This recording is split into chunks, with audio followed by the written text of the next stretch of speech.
Michelle Hastie Thompson. Welcome to Women's Wellness Radio and YouTube. Hello, hello. Yeah, I just want to share with our listeners and viewers. I was posting all the interviews on YouTube for a while, and then I was like, they take up so much space on your computer. I just stopped dealing with it. So I'm trying again because I know some people might want to see the video. So this will be up on YouTube as well. And I want to give a brief introduction of you. You are the author of, I'm going to show this for people on video, The Weight Loss Shift, Be More, Weigh Less. So tell us more about where you live and what you do. I live in Northern California. It's called Paradise, and just a little tiny mountain town. And what I do is I help mostly women, but some men too, love their bodies and release their weight for good. And we do that in a very loving and intuitive way. Doesn't mean there's not work to be done. It's just maybe not the work that we're so used to doing.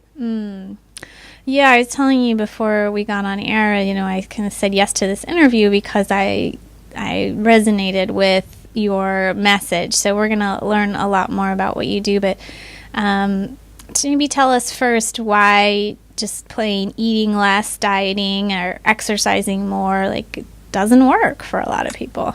It doesn't, or we would be a lot healthier, right? It would be working if it worked for right? everyone, yeah. No, it doesn't. It doesn't because, for one, there's just so much more involved in our weight besides what we eat and how much we move. And so when we limit it to something as simple as that, and we want it to be simple, we want it to be a simple scientific equation that we can just plug in the numbers and be like, yeah, good to go. And there's something very comfortable about that. But it's not, because we are not simple science. We are human beings with emotions and experiences and beliefs and values and all these things that get funneled into what makes us who we are. And that will then dictate what we do and why we do things or not do things. And so just saying it's as simple as change what you eat, change how much you move, it really takes away from how complex we are as human beings. Kind of belittles the experience, which is how a lot of people end up feeling, right? Absolutely. So that's so simple. So you said there's a lot more involved, the emotions, and what else? Besides, get us going on all. I think that the first place that we can start in terms of building a foundation for losing weight, but more importantly, just having the body that we love forever, is we have to look at body image first. And if we try to ignore that, we try to jump into food or jump into exercise, and we don't heal our body image first, then we will find ourselves in the same position over and over and over again, because we'll look in the mirror and maybe the body gets smaller, or maybe it doesn't. But even if it gets smaller, nothing on the inside has changed. The way that we perceive ourselves on the inside hasn't changed, even if the physical changes. And so we have to become a different person first before we even attempt to look at our food and our exercise, so that the results are permanent. Okay. Yeah, you talked about the overweight consciousness, and that you don't even actually have to be overweight to be in that consciousness. I think that's true. There are very thin people who are worrying quite a bit about how they look, and they're insecure, and they're obsessed with working out, or I ate that thing, I shouldn't have eaten it. Right. So it's so interesting that and then there's people, like I have friends who are big and they just have great self-confidence, and they're just still so beautiful because they're just glowing people. So right. One thing you talk about is a lot of people want to lose weight for this. Okay, once I'm skinny, I'll be more successful. I'll be happier. Sure. I'll attract people. And you say that's the opposite. Yeah, absolutely. So tell us about some of this first step. How do we heal our body image? Absolutely. Well, going back to what you just said, that when I look like this way, then I'll have the one that 99.9% of my clients want to achieve is, when I am thin or when I'm in my ideal body, I will no longer be judged, criticized, shamed, and all of that. And so really what we're doing is we're wanting to lose weight to avoid shame and judgment. And that's the human experience. I hate to break it to you, but you could be very thin and you're still going to be judged, and you're still going to be shamed by people. And that's just the culture. So telling yourself, having a belief that that's actually going to solve the problem is false. That's a good point. Yeah, I think you always think the grass is greener. Like, oh, if I were, and it's like I'm a pretty naturally like small person. And for one thing, yeah, I get some like grief about it. People are like, oh, well, it's easy for you. You just are like whatever, or, you just eat salads all the time. And I'm like, right. What? Like, nobody said that. And like, this definitely has its downsides too, to being little or to being short. Like, it's everything does. It's the thinner, richer, more loved. I mean, we're all searching for that more of, and when we can just be happy with what is when you actually get more than you could possibly imagine. And I've seen that in every aspect of my life, not just with the body.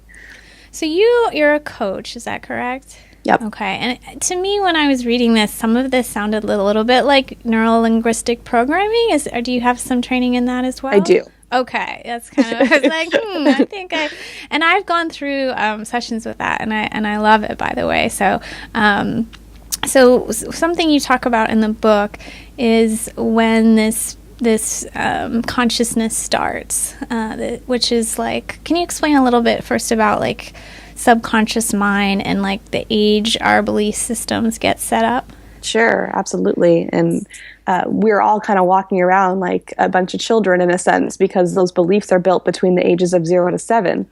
So here we are as adults walking around like, what is wrong with me? Why do I keep self-sabotaging? Or why can't I just eat healthy? Or why am I not someone that loves movement? Or and everything in between that.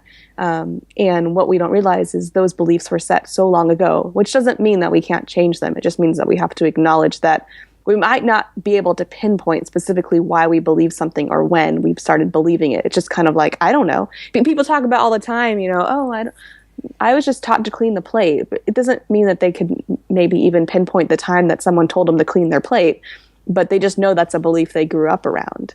So those beliefs, if you're around a parent who struggles with their weight, you're already influenced, just even if they didn't say anything to you, just watching, because that's what kids do. That's how we learn. We just watch. So if you had a parent struggling with their weight, if you had a parent living in extreme shame, if you had a parent that shamed you, if you had any of that is going to dictate how you live your life now as an adult. And so we're kind of walking around like a bunch of 7-year-olds, like trying to figure out why we can't do something and why we sometimes act like 7-year-olds and do irrational things and make irrational decisions.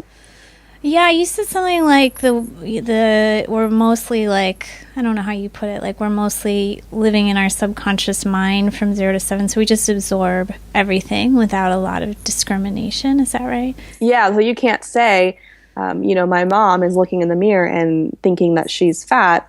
I don't want to believe that. As we can as an adult, we can say, ooh, that doesn't look like fun at all. I don't want to take on that type of life or that belief at all. But as children, we don't have that ability. So it's just sort of soaking it all in. That's why they always say, kids are like sponges. They can learn languages and they can learn anything. They just absorb. And that's great for, learning language, but not so great when learning some beliefs that aren't healthy for us. Yeah, I thought about that when you talked about, we pick up, like if our mother was always dieting or this or that, and I thought about that a bit. One thing that my mom always does that I picked up is, like, after she clears the table and she's cleaning up and putting things away, she's, like, nibbling on, little things. I totally do that. Totally unaware. I just think I must have picked it up then. There's other things, like she bites her nails like in traffic, and I do that too.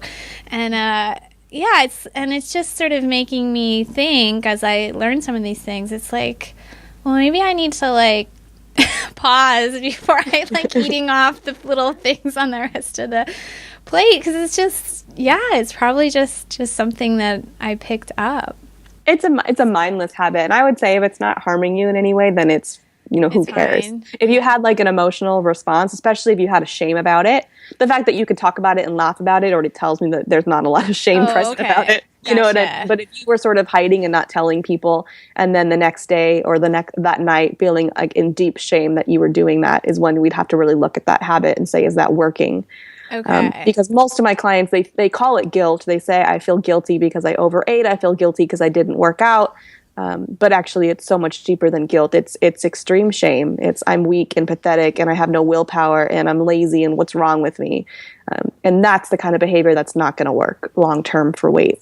Yeah, I'm starting to learn about shame for the first time in my life at age 41 from Brene Brown, who probably studied. Yep. And now I'm like kind of getting it. I like get it when somebody says something that like puts me into shame, and I'm like the first time I didn't fully get it, and now I'm getting it, and I'm like, oh yeah, you're trying to shame me right now, and like it still hurts, but I'm kind of like standing up for myself better. Well, recognizing it is the most important piece, and what Brene says is shame exists in the dark. So once you bring light to it, it really can't exist so much. So just talking is huge. Yeah, if people are listening and watching and like wondering what the heck, like how I kind of relate to it, it's just like a pretty deep feeling, like, and maybe something like for me that can stick for a few days, like, and it might not even totally be logical, right? Like, I'll just give you an example. Like I was at my clinic and someone called to cancel, and I told him our cancellation policy, and he said it was ludicrous, and he got a little upset. And it's not ludicrous, and it's posted everywhere. But, you know, I'm the business owner, and I just went into shame around it. Mm-hmm. So once I realized that, and it took a while. You know, I was like, well, maybe I am horrible, you know, whatever. So it's just that deep feeling of, it's like a deep embarrassment. Yes, almost. Absolutely. And there's many aspects of it. Embarrassment is like you said, one of it, and guilt, a deeper guilt. It's like it takes something that we could laugh about or talk about sort of lightly, and it takes it to a whole nother level. Yeah, very true. So you're a coach and you've studied NLP and this kind of thing, but you also have your own personal story about when you were like doing the exercise more, eat less thing, and how you actually gained weight. Can you talk about that? Absolutely. People don't believe me that, you know, I was, when I say I worked out 7 days a week, and most of the time it was twice a day, and you know, I was counting my calories, and it just kept gaining weight. And like, I'm not exaggerating. I was a personal trainer at the time, so I was working out very hard. It's not like I was just like moseying around the gym, picking stuff up and putting it down. I mean, they were hard, very intense workouts. If we were going to talk about the calorie model, I would have burned many, many calories. That's for sure. If we were just simple science, but I wasn't, in a sense, burning that many calories, if you want to call it that, because I was under such a great deal of stress and shame and self-hate and everything you could imagine. Deprivation, I was in a huge deprivation because I basically looked at food as something that caused weight gain, and exercise as something that you did because you ate. So it was a very toxic, almost like what I mentioned as exercise bulimia, right? Even though I wasn't going to the bathroom to puke, I was running to the gym if I ate too much. So it's essentially the same kind of psychology behind it and why you do it. So I was doing that, and I was, if we were going to talk about the calorie model, then I was absolutely in a calorie deficit every single day. I even had they probably have much more sophisticated ones now, but I had something called the Body Bug, and you wore it on your arm, and it was big and ugly and horrible. I'm sure it's like a little watch now.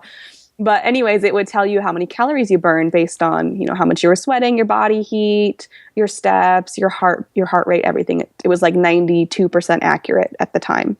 And that thing would tell me every day that I was in at least 500 to 1,000 calorie deficit, which means I should have been losing about a pound a week, at least, because 3,500 calories equals 1 pound, supposedly. And so I had this down to a T. I was writing down everything I was eating. I was not lying. I was wearing this thing that's telling me how much I burn. I was in a deficit every single day and every single week. That scale kept going up. And I'm like, what is going on? And when I would tell people, everyone would say, well, you're lying. You're lying about your food. And that's what experts still do to this day to their clients if they gain weight. Well, then you're not being honest on your food journal. You must not be writing everything down, or you're eating more than you think. And it's all shame. And I felt like there was literally no hope. Like this was just the way it was going to be for me. And then I was in a car accident, and I was laid up on the couch. I couldn't lift my head. So I say I couldn't move as the easiest way to put that, because if you can't lift your head, you can't really get up. And after a month of being on the couch, I lost 10 pounds.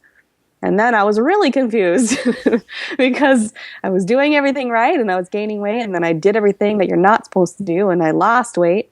And that's when I found Mark David's work in the Institute for the Psychology of Eating, and I got certified as a food psychology coach. And that's kind of where the whole journey started, and I understood why that happened and how to lose the rest of the weight. And I just did it again. I had a baby. I say just had a baby. He's 9 months. Still pretty recent. Still pretty recent, I guess. So gained 50 pounds with my pregnancy, and I'm down 60. And that was, it's just as easy as it was before. It's not. When I say no effort, I don't mean that no effort in the sense of that I didn't do anything, but I didn't do anything dieting related. Yeah, I was sort of relieved to see in your book that you weren't just like, have a good mindset and eat whatever you want, because I don't totally, I mean, our food is, as a health practitioner, like our food is how we get nourishment and micronutrients. And so it's like, I'm glad you were like, okay, well, once you start tuning in to your body and what it really needs and like slowing down, I like that approach to making better choices. Well, nourishment, right? Like that's the first thing you said is food is nourishment. Well, for once again, 99.9% of my clients, food is punishment. So even just being able to switch that equation so that it's nourishing again is huge for them. It's huge. Yeah, or it's like a guilty reward or something like that. Okay, so let's see. You said something in the book that I paraphrased here that I like. You said that there are people who don't fear gaining weight, and that you are one of those people now. Now, that anyone else can be. So tell us like about this process of becoming a person like you were, like obsessed with working out, to how you are now, where you just like dropped 60 pounds, like just pretty naturally. Yeah, very naturally. I would say the simplest way to put that is that I switched from fear to trust, because it's not tangible. To be someone who doesn't fear weight gain, it's not a tangible step-by-step guide, right? It's learning how to trust. Okay. And that is what I do. I trust my body like implicitly. And not only my body, I trust in something bigger than me, and you call that whatever you want. But I trust that I'm taken care of. And that's what allows me to live my life really sort of lightheartedly, because stuff's always going to happen. And whatever it is that triggers you to eat more, or anything that causes your body to gain weight in the past, those triggers are still going to show up. So the only way that you can get to a place where you don't fear weight gain is if you trust that the outcome is going to be okay and fine, and you're going to be fine. And that is a skill that I had to learn. I did not have that skill at all. I've had to learn that in business, with finances, with my body, with everything, is to trust. To trust. And then, yeah, I'm sure like with finances or eating, like there are some, well, I don't want to put words in your mouth, but definitely with finances, you got to have some tools too, right? Like you can trust, but you should like look at your bank account every well, that goes back to awareness, right? And mindfulness. So that's a good way to put it. Just be aware and mindful. Yeah. So be present with where you are, and then trust that whatever it is that you desire can happen. Okay. So, you're talking about pregnancy and postpartum, and definitely a lot of women have fear around that. I can think of a friend and client of mine who was like, very honest to say, like, I'm afraid of getting pregnant and how huge I'm going to get. So did it come up for you at all? Of course. It did. Okay. Of course. I was like, oh my God. Especially when I would go to each of my appointments with my midwife, and she'd be like, okay, 8 pounds this time. I'm like, oh my God, 8 pounds in 1 month.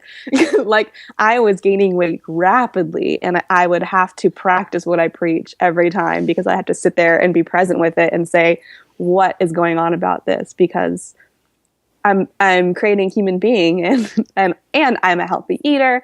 I was teaching yoga. And even if I wasn't teaching yoga, I mean, I know that I'm a healthy person, and that my baby was super healthy, and that I was super healthy. And that was like my mantra, like, we're healthy. It's fine. Like, my blood pressure is great. And everything that I was measuring, not big, I was measuring normal, meaning the baby was normal size. So like and the midwives would tell me, everything is healthy, everything is good. And that's what I just kept telling myself. Like, this baby wants just to eat. I don't know. And he was a big baby. He really was. Well, that's a great example. It's like, what more important time to trust than trust that your body is doing what it's supposed to be doing. It just wanted to lose more weight. And that's just, I said, there must be a reason for it. And I'm not going to argue with it. And the hardest part was that people around me, like I had a friend who just had her baby and she gained 16 pounds the whole time. And then I had another. And then so after she delivered, she was less weight than when she started. And I was like, oh my God. And then my other friend gained like 12 pounds the whole time. So it was really hard to get into that comparison place. I just had to sit. I always tell, I've had a lot of pregnant clients and I always tell them, it's just like your genetics and, you just don't really know what's going to happen. Sometimes it's your size originally. Some women are a little overweight and they actually like lose weight or they stay the same weight. Right. If they're eating well, the baby's growing well, it could be in some cases fine to not gain weight. I gained almost half my body weight. I gained like 45 pounds or something like that. You're like... At the end, I was like, this is just hilarious. I just want to see how high it could get. You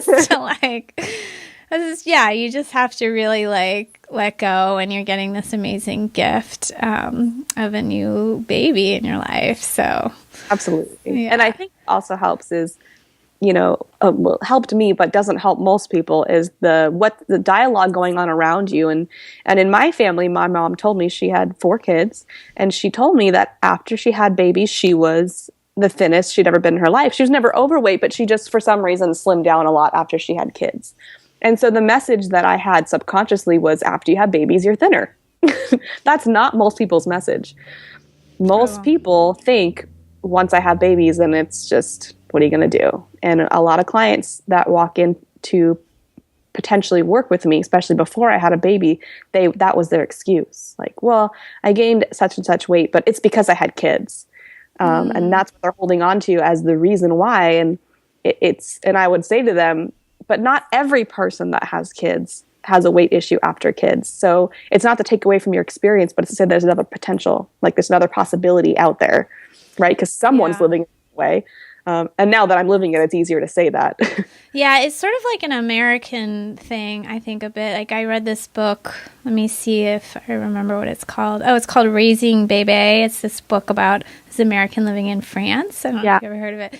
But, like, it's different consciousness there around... Maybe a little bit, but there's sort of a sense that we don't gain a lot of weight when we're pregnant, and then we lose the weight, and they're French people, But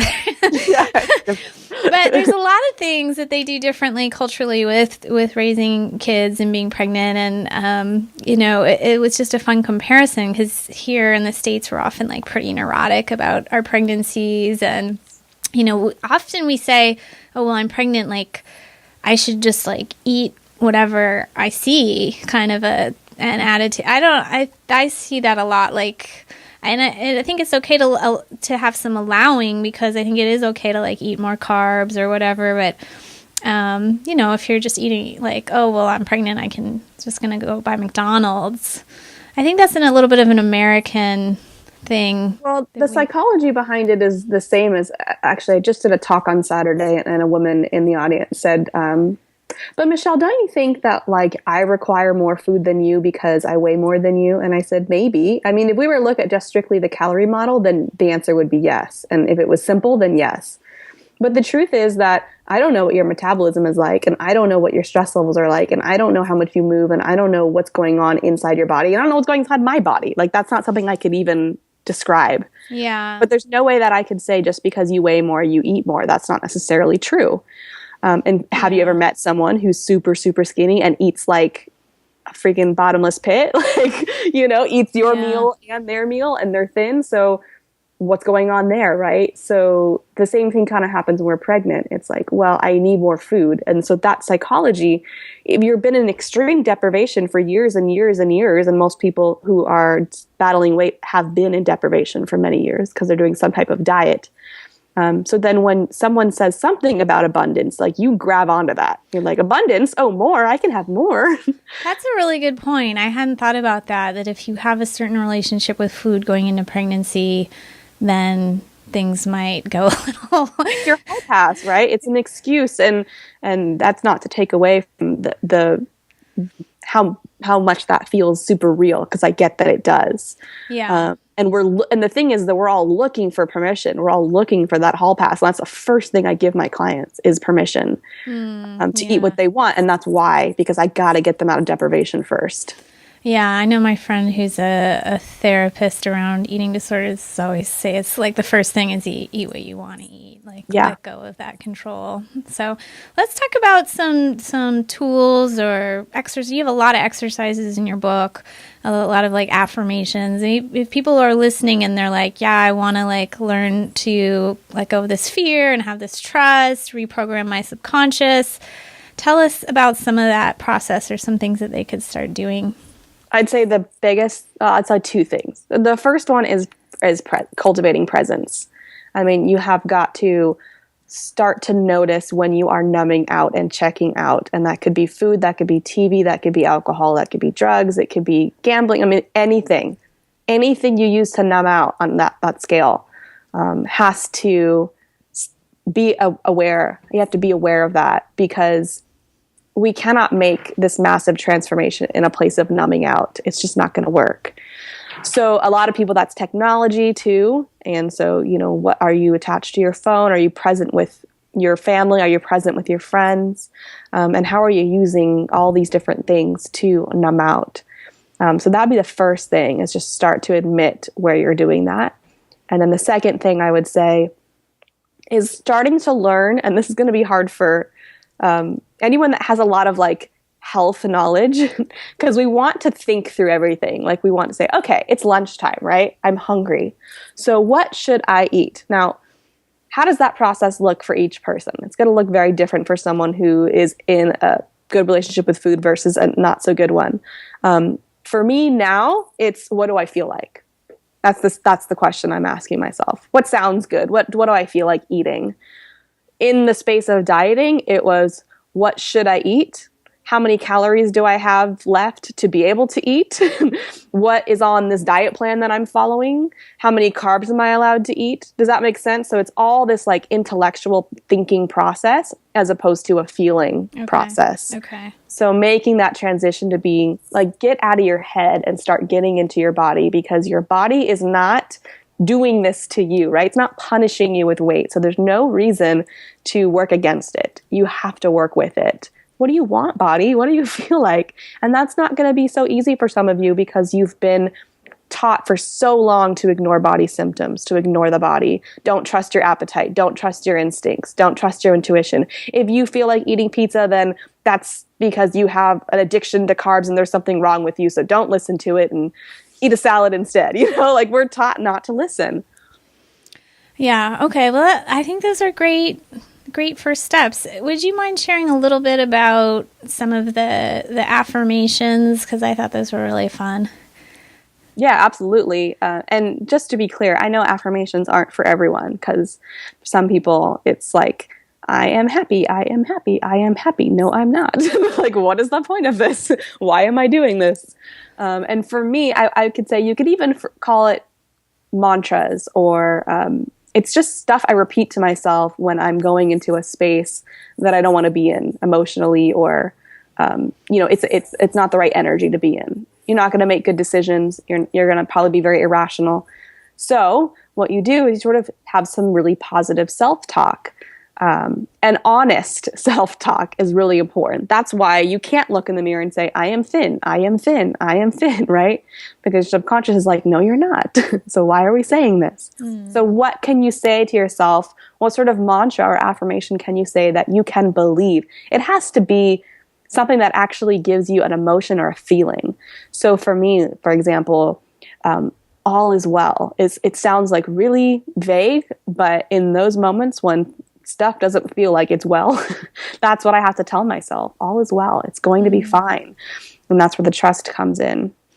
and with your body. It's like, what can you be honest about? So maybe you don't believe that you're thin in this moment. I get that. But what can you say that would be not harmful to the body, that you still believe is true? Like, I'm doing the best I can.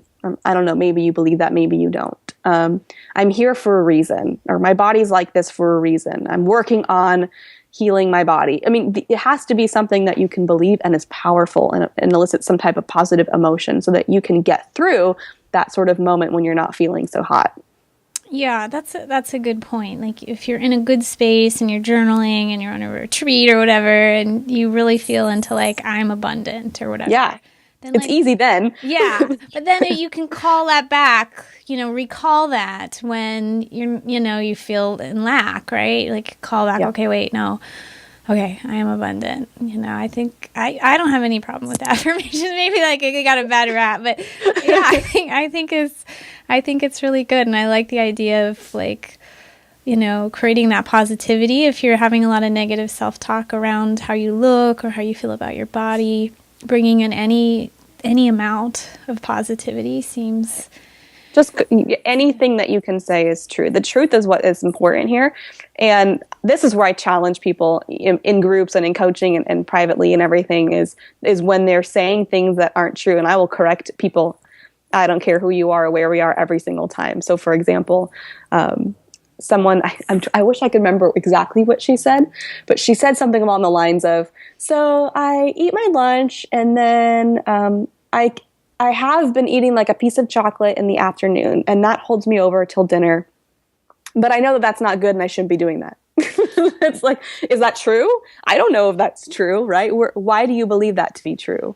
Because from what you're telling me, that actually works really, really well for you, and you don't overeat it. You don't feel shame for it. It makes you feel really positive and happy and good and joyous, and it's all. I don't see anything bad with it, right? Mm-hmm. So we have to look at the things that we're saying to ourselves, especially, and ask ourselves, is it even true? Is that true? That's a good point. I could see how you learn something on the exterior, and like how you were talking about picking up some things from your mom, and I said, oh, I eat off the plate. So I probably didn't understand that concept fully because I'm just, taking this in for the first time. Right. So you're like, no, that's actually like not a problem. So it's easy to pick up on like, oh, well, we shouldn't snack between meals. That's like not paleo or something. Exactly. And then we're like, oh, but yeah, we don't trust our own bodies, that maybe that's, not... It's not bad. Need. Yeah. Especially with when it comes to like different food groups because and foods.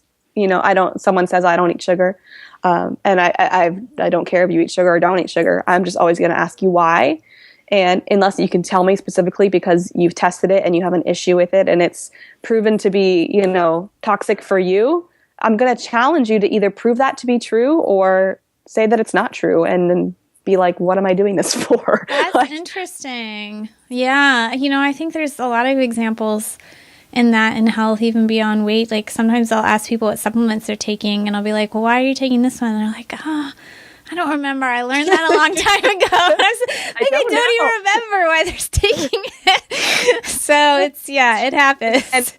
And here's the thing is every expert on any topic out there is, for the most part, I mean, there are definitely people who are malicious, let's be honest. But for the most part, people in the helping field are really looking just to help you. And so when they say things like, I want you to cut out sugar, or you need to work out 3 times a week, or whatever, the advice that they're giving you is good intentioned. But for any expert to tell you that they know what's good for you more than you do is extremely arrogant, and it's actually really, really dangerous. You need to tap into what works for you. So every time an expert gives you advice, it's you try it on. You don't take it on, you try it on. Like, okay, so you're saying that the sugar could be causing XYZ problem for me. Let me go try that on.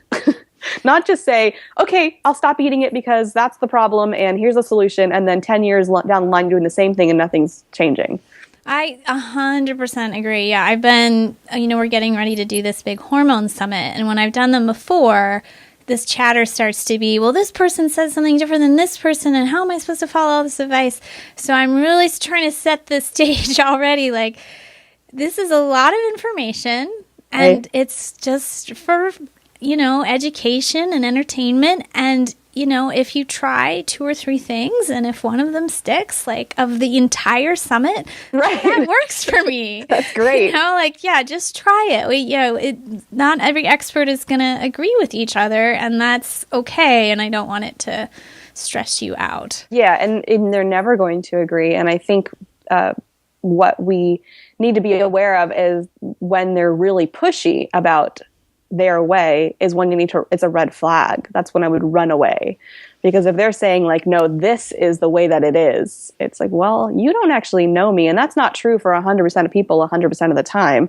So for you to say that it is like I said, it's just very arrogant. And I don't think it's a healthy place to take advice from. Yeah, I think the most seasoned experts know to say like, hey, this is my opinion on coffee. It's not everyone's opinion. Right. Exactly. You're going to get some blowback for one thing if you put that out like that. So I want to ask you about one more thing before we kind of close up. So you said that when you went through that experience with your weight, it gave you like a great lesson in life. It turned into something really positive. And you said that many people who are holding on to weight often have something like in their situation, in their life to learn or change. You said it's often like a tough decision even that we have to make, ending a relationship or leaving a job. So maybe talk more about that connection between weight and lessons that we're lucky to learn. Absolutely. And by the way, totally get that is all about perspective. I know when you're in it, you don't care what the lesson is, and you're like, yeah, I don't care if this is supposed to be positive because right now it sucks. Totally understand that. And the reason why I always mention this with my clients is because you have to stop fighting with yourself. You can't be at war with yourself and with life and with where you are, because then you can't be present. And that's what's so important, is cultivating present, being here and now. If you're fighting with what's going on in your body and with your weight, then you can't be here now. So the way that we can start to accept that we are where we are is by saying that maybe, just maybe, this is happening because it's supposed to be happening. It's just part of an experience of my life. And yeah, it's dragged on for X amount of years. And yeah, it feels like the heaviest, most awful thing in the world. But could it be that it's going to lead to something really, really fantastic? And what I found is that it always does. And it's most likely something you haven't thought of, that you wouldn't ever connect to weight. It's something that's totally out of left field. And that's why weight is there, because it's motivating. Like, think about all the things that you have done to release weight. Like, you will pretty much do anything. I mean, I've had people do cabbage soup diets, grapefruit diets, no sugar, no carb. I mean, you name it, they've tried it, work out like a crazy person. So you'll try pretty much anything to lose weight, which tells you how motivating it is. It's something that you can see. You can't avoid it. It's in the mirror every day. So if you can imagine that the weight is a motivator for you to do something profound in your life, then instead of it being a reminder of your failure or your shame, it's a reminder that you're going to have, whatever it is that you're going to have when you don't maybe know yet. I like that perspective, that it is a really big transformation, because you are transforming your mindset and your paradigm. So not only will you lose weight, but probably lots of other things will change. And it's not because, how we talked about earlier, because, once I'm skinny, everyone will like me. It's more like because you changed how you felt about yourself, and right. You were willing to make choices differently, then you get more reward than just looking different. Yeah, I don't know if you've ever seen the show What Not to Wear. No. Okay, it's awesome though. It's one of my favorite shows. Is that with like Joan Rivers' daughter or Melissa Rivers or something? Oh, I don't know. Oh, okay.